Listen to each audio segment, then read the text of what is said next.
Hey everybody, Bryant here. I bought some books this weekend from Second and Charles and thought I got some great ones here, some bangers, but I didn't check them all out before I purchased them, and one of them was a fail. And stick around, and I'm going to show you which one that is. I know that you're here because you have issues, and I hope that they are comic issues because you come to the right place because this is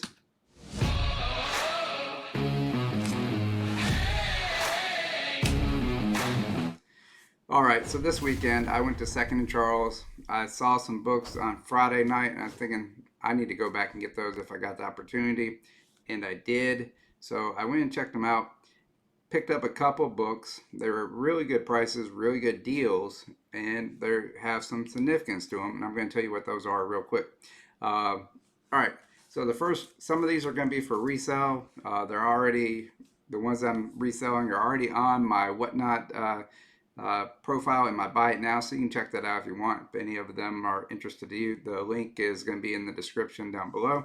But this first one is actually going to be for my personal collection, and this is Batman 28 from the New 52. I'm going to try to finish out this run of the Batman volume. I want the New 52 volume because I think it's a pretty cool story.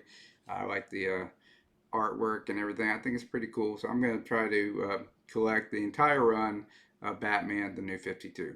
So wish me luck on that. All right, so that was the first one I picked up. That one's going in the PC.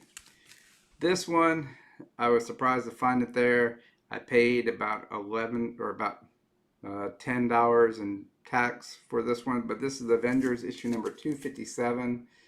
This is the first appearance of Nebula. It is a very good copy, a very fine copy of this one. So I thought that was pretty cool. Like I said, I paid 11 or just under $11 for this one. But Avengers number 252, first appearance of Nebula. First time I ever had this one. But I'm not a very big Avengers collector. I do collect some of them. But this is not one that was on my radar, but I couldn't pass it up for the opportunity. And if I can send this along to somebody else, hey, more power to both of us. All right, but that one's pretty cool. So, and this is one of the books that I saw on the night that I went to Second Charles on my break. And this is Gargoyles issue number 1 from Dynamite. And this is the David Nakayama or DNA cover. I thought this one was pretty cool. I think I picked this one up for like $3 or $3 and change. So I was very surprised to see that one. So I think it has an FMV of around between $12 and $18. So, but this is Gargoyles issue number 1 from David Nakayama. I think that one was a pretty good pickup. Let me know in the comments below what you think. All right, this is the one that actually surprised me the most, and it's one of those that I read the comic because I saw what Key Collector had to say about it, and it really hits. It like has a lot of emotional impact and that to the story. This one is actually Brave and the Bold issue number 33. It looks like a very unassuming book by the cover. It's just like, okay, it's just Wonder Woman, Batman, Batgirl, and Zatanna. But this is actually, and it's kind of like a sleeper. And if you see this in any of your dollar bins or whatever, you should really go pick it up. This is actually a tie-in to Batman the Killing Joke. Yeah, it came out afterwards, but it is like a prequel type story to Batman the Killing Joke. And on this one, Zatanna has a premonition, or she sees the future, and she sees that Barbara is going to be paralyzed by the Joker. And this is the story that is leading up to it and all that. So it is a very quick, cool story. You really should check it out if you get a chance. There you can get a look at the cover. It actually has a pretty significant resale value on there. So if you can find this at a really good price, because it's like I said, it's very unassuming, but it has some quiet value there. So go check that one out. This is Brave and the Bold issue number 33, volume 3, I believe. So that one's pretty cool. So Yeah, and like I said, it really, because I've read The Killing Joke, it definitely hits. Because yeah, just pick it up, read it, you'll see what I'm talking about. And then the next one I got was purely a cover by. This is Sensational Comics featuring Wonder Woman issue number 4, and this is a Arthur Adams. No, yeah, no, not Arthur Adams. Uh, Adam Hughes cover. Uh, yeah, sorry. Adam Hughes cover, Sensational Comics, issue number 4, featuring Wonder Woman. So, pretty cool. It's got a decent resale value also. Um, but I picked this one up for $3 also. So, very happy with that one. Yeah, you can check out the cover there. See better, no glare. So, very happy with that one. And then the last one that I picked up, and this is the one that literally in the last 30 minutes, I found out something about this book that was very disappointing to me, and it's very about this book uh, itself, not about the run or series, but this was a hell of a deal. This was Man Thing issue number 3 from volume 1. So and it looks great. I mean, I paid $3 for this. It came in Mylar from Second Charles. But I made the one mistake that yeah, every person uh, should keep themselves from making.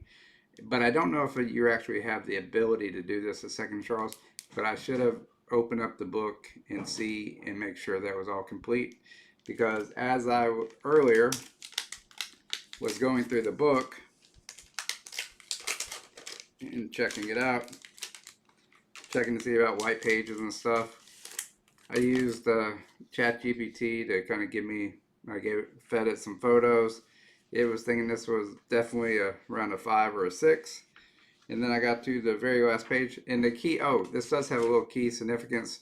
This is the first appearance of the Fool Killer. So, I mean, look at the cover. It's a pretty nice looking cover there. It does have a little tear right there in the back. But the worst thing about it is that when I opened it up and got to the last page, I don't know if you can see that there. Yep, somebody tore the last page of the book out. So that sucks. I mean, great looking book, volume 1, Man Thing, issue number 3, and it has a missing page. To me, I think that it makes it completely incomplete. It's only probably worth what I paid for it, which was $3. And I told that to chat, and I asked chat for some reason, and this is where I need y'all's input or y'all's thoughts. It's saying that uh, horror or or Bronze Age horror collectors, I think this might be Bronze Age, please correct me if I'm wrong there, but horror collectors of Marvel would still even pay $20 or more for an incomplete a copy of like a Man Thing 3 from Volume 1 because it's like a placeholder, and even though it's incomplete, they would still pay that. I don't know. Please let me know what you think. Do you agree with that statement? Do you not? Uh, I'm just asking. I'm genuinely asking. So please take the opportunity to answer that. Also, if you get a chance, please check out my channel sponsor, Ron's Comic Closet. If you use code I have issues at checkout, you'll get 20% off your first purchase with Ron. He's got new issues, back issues, and a lot of other great stuff to go check out. Also, if you haven't checked out my Sunday live stream, I do an interview show where I talk to YouTube comic book content creators about how they run and operate their comic book YouTube channel. I've had guests like Comics with Bueller. This past week, I interviewed Bruce from Kingdom of Nerds. I've had Mint Hunter, or I've had not Mint Hunter. I want to have Mint Hunter on, so if anybody can help with that, that'd be great. But I've had Lunch Money Comics, Philobox Comics, Cliffline Comics, a lot of people that deal with comics, the Counselor Comics. I've had all these past great interviewers or great interviews on to talk about how they run and operate their YouTube channel. So please check that out. I'll have the playlist right up here so you can check out those past episodes. It's a lot of great stuff, a lot of great information. All right. Thank you, everybody. Please like, comment, subscribe. Do all that stuff. And just remember, I hope all of your issues are comics, and I'll see you in the next one. Bye.